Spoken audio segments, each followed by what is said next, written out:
When I was vulnerable, demoralised, and had no self-esteem, I did something that I hadn't done before.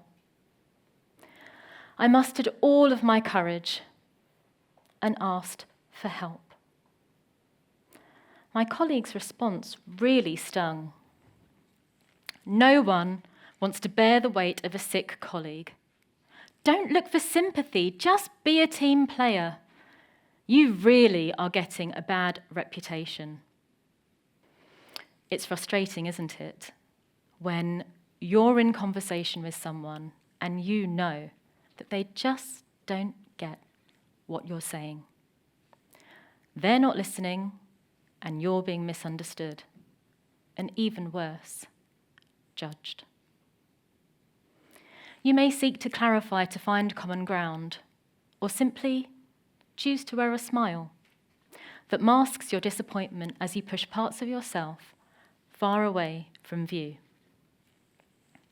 But how would it feel if that happened to you all the time? A life where you constantly had to justify and explain yourself. How would it feel not to be heard, not to be seen? How would it feel to be invisible? According to UK government data, more than 20% of our population are classed as being disabled. And for those who are disabled, what some may find to be simple tasks can be really challenging. For example, imagine that you're walking down a path and suddenly that path becomes filled with obstacles like cracks in the pavement or cobblestones. For the able-bodied person, navigating your way through won't pose much difficulty. But imagine how tricky getting down that path would be for a wheelchair user or somebody who uses walking aids. And what would you do if you came across them? Would you move to the side to give them way? Would you ask them if they needed your help?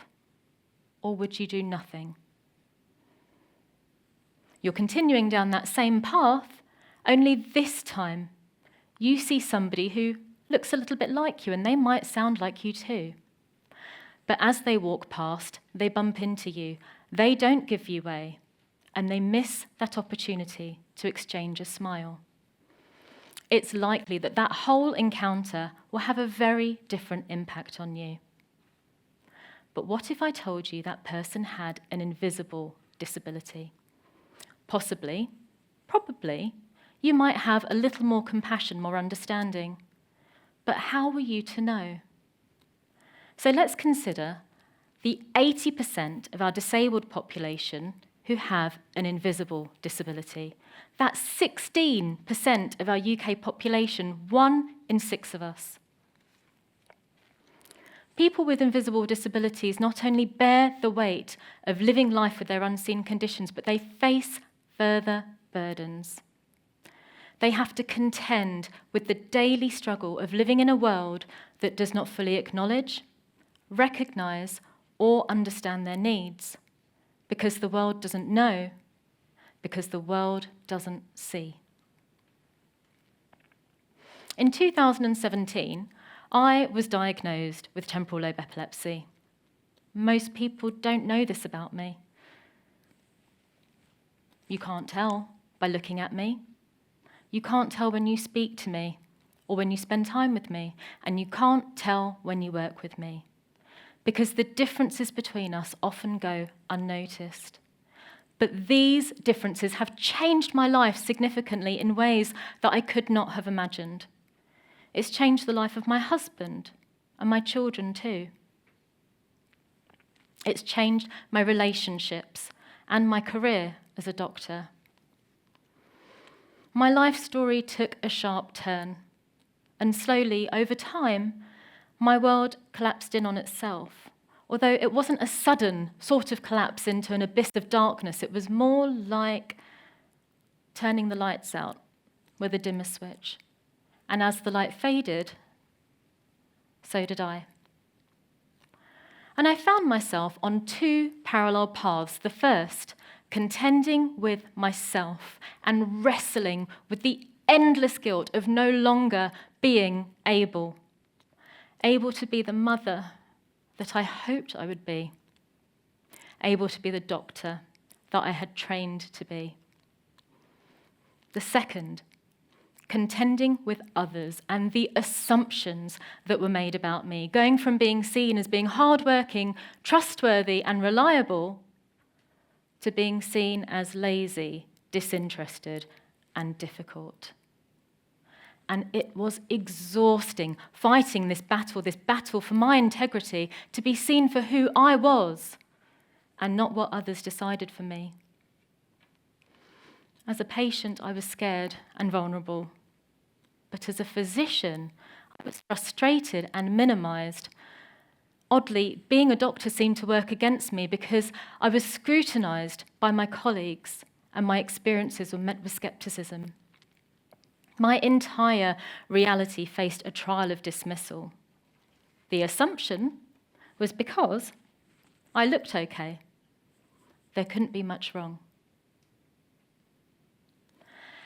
Our experiences and understanding of the world shapes the way we see people.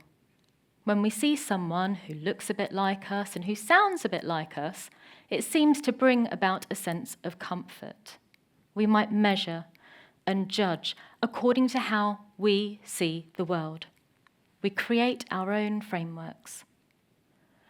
And when we come across somebody who is a little bit different to us, what do? We squash and we mould and we fit them into our framework to make sense of them in a way that we know how. We dress them in our narratives that are shaped by our stories. And we have loads of these frameworks for gender, ethnicity, profession, disability. But the problem with these frameworks is that they stop us from seeing what's right in front of our eyes. We don't see who each of us truly are because the fabric of these frameworks is woven from assumptions and judgments. On one hand, these frameworks make it easier for us to understand others. But on the other, when we're the ones who are being squashed and squished and moulded into something that doesn't fit, at best it's irritating, and at worst it's discriminatory. So what do? In response, we might create a mask where we decide which parts of us to show. These masks empower us, allowing us to project a version of ourselves that we want the world to see. But these masks also safeguard us, protecting our most vulnerable qualities. But all this does is perpetuate the ill-constructed frameworks that hide who we really are. And what happens when you don't fit into any framework and society imposes an ill-fitting mask upon you? Because you see, this is the reality that myself and hundreds of others face, because when your disability is invisible, you face a double-edged sword. One, you're placed in a framework that doesn't fit. It wasn't made for you. And two, you're not seen for who you are. I was living a collision of textbook knowledge alongside a very personal, embodied experience, and it took years of self-advocacy to get the right diagnosis. And I remember sitting on the hospital bed attached to the monitor with probes glued to my head, giving Medusa a run for her money, and the doctor said to me, "Press the button when you feel one of your sensations." "Sure," I said, repeatedly pressing that button. "That's great, it's working. Now this time, only press the button when you actually feel a sensation." That's what I'm doing. The doctor's eyes widened as they darted between the monitor and me. Clearly, she was shocked at how many of these sensations I was experiencing. She cautiously smiled at me, and I smiled back. And in that moment, that silent connection between the two of us that seemed to pause time, I realized that finally I had been seen. These sensations were actually seizures, and I had epilepsy. In an instant, I had gone from being viewed as a fraud to being seen as genuine. And I had joined the tribe, the 16% of our UK population who have an invisible disability. Have you ever considered what it truly means to be seen, to be understood, especially when the invisible becomes visible? So I became curious and I wanted to turn this into action, to find out more. So in studying my master's, I decided to research doctors who had similar experiences. Through my research, I found unequivocally that doctors with invisible disability experience a profound loss of personal and professional identity. That sick doctors are stigmatized and disbelieved, leaving them doubting their own experiences. And the unwell, hardworking doctors struggle to be accepted.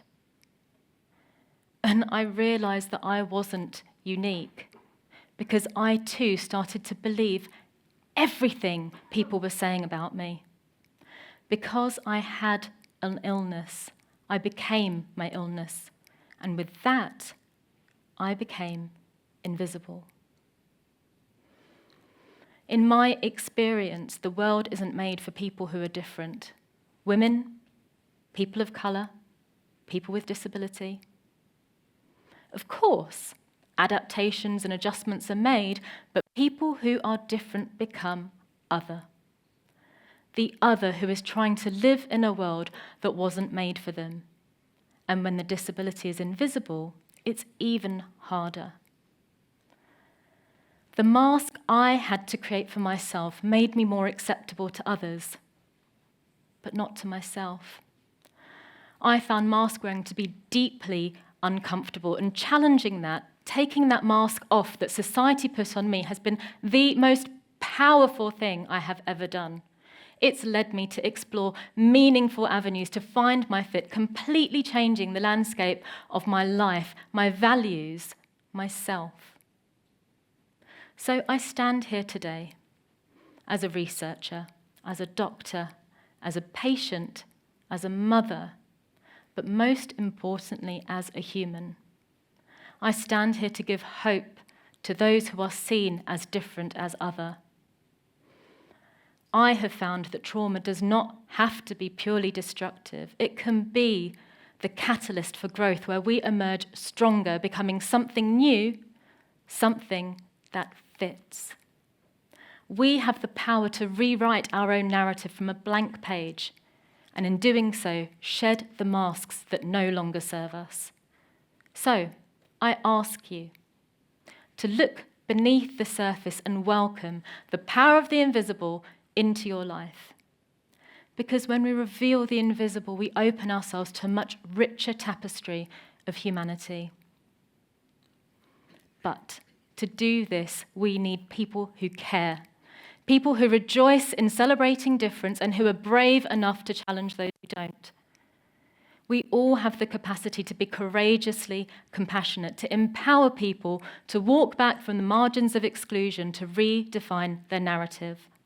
We have the opportunity to cultivate and create a world that celebrates the courage it takes to fight the unseen battles.